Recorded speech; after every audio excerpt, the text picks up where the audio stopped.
Good morning. Barry Bryson here. Thank you for joining me for another 5 good minutes with the Word. We're continuing our study entitled Three Marys, and we're looking at Jesus through the lens of three Marys that he encountered that were part of his life, his ministry. We've already talked about his mother, and we're finishing up our conversation about Mary of Bethany today. And we're in John chapter 12. Mary's often portrayed as introverted, timid. Introverted, yes. Timid, no. Not in any way. We've already seen her be completely brave and open, um, taking her place among the male disciples when no one wanted her there but Jesus, but doing it anyway. And then just to, to completely open her heart to Jesus at the passing of her brother and to cling to him and to just let her emotions flow freely in the presence of everyone. But Jesus was there, and it was about her making contact with him. And that's what this is about too in chapter 12. We talked about how Jesus completely broke the rules, the rabbinic rules, not God's rules, the rabbi's rules about the um, conduct between men and women, which was not supposed to happen at all, really. You could avoid it. Um, and how Jesus talked to women, invited women there to listen, said, "Bring your kids. I want to see them too." His deepest theological conversations are with women, and he invited Mary to sit at his feet. Um, and she boldly, brazenly took that spot. And nobody was good with that but Jesus. And Jesus said, "No, this is right." And that's going to happen again today.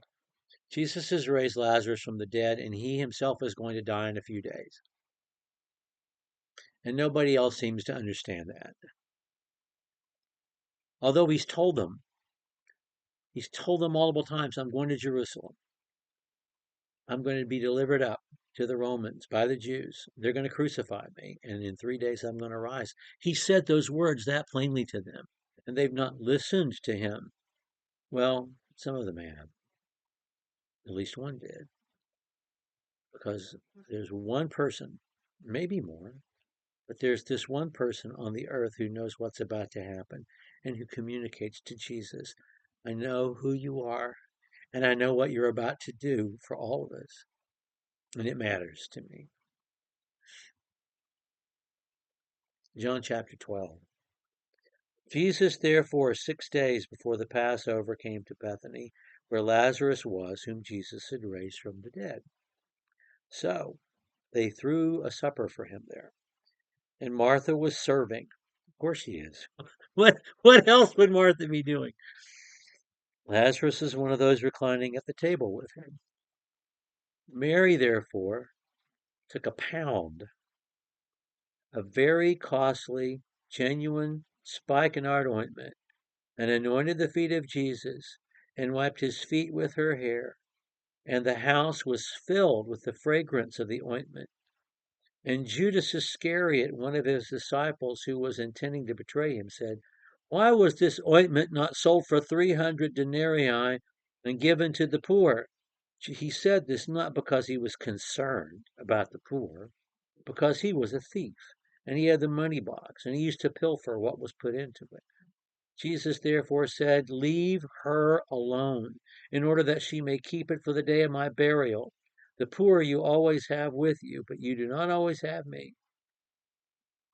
Matthew and Mark also record this. Matthew and Mark also record about the murmuring.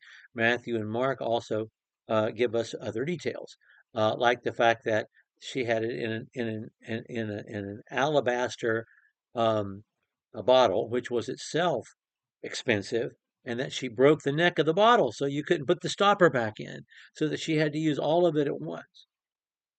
And in Mark's gospel, Jesus says, "Wherever the gospel is preached, what this woman has done for me is going to be repeated." But it's John who tells us who it is. It's Mary of Bethany. Women weren't supposed to talk to rabbis in public. Women were not supposed to touch rabbis. Men, they weren't. Women were not supposed to show their hair. They weren't. That was an absolute no. You were not supposed to show your hair. And you certainly were not supposed to show your hair to a man, and you certainly were not supposed to use your hair to touch a man. This is such a violation of decorum and of space. It is so shocking and not done. And yet she does it. And not too many years ago, we did this story in Vacation Bible School, and we had a couple who were newlyweds at the time, Matthew and Megan White.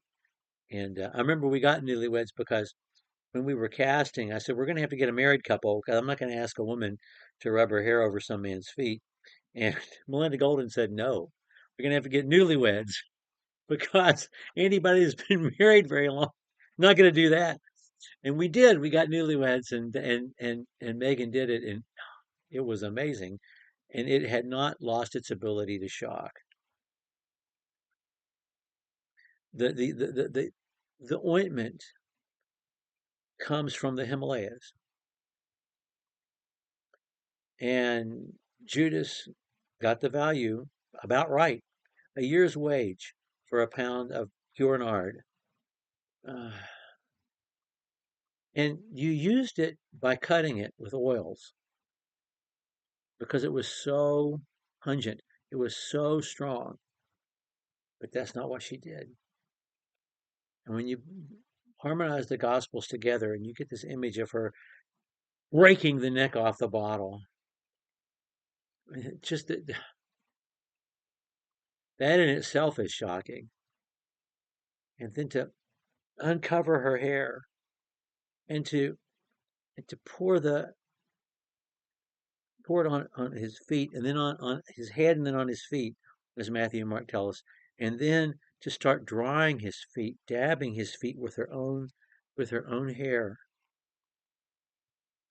It's such a visual image. It it is a sensory experience.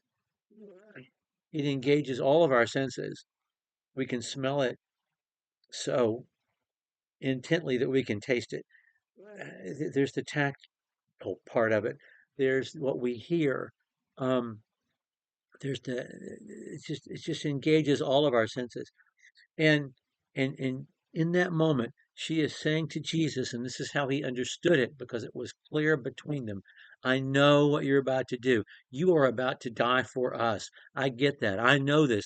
Everybody else here is laughing and they feel victorious because they think we've won. Well, we have, but not in the way they think. But I know. And I know something of how hard this is for you. And I want you to know how much I care about you. And I want you to know how much I appreciate what you're about to do. And Jesus got all of that, and it was important to him. It's important for him to know that we love him too. Not just that we're good rule keepers, but that we treasure his words because we love him. And that's what she was saying to him. And he tells us how important it is to him to feel, for him to feel that way because of us. Okay, next time we're going to start talking about Mary Magdalene. Thank you for joining me for what is now nearly 10 good minutes with the Word.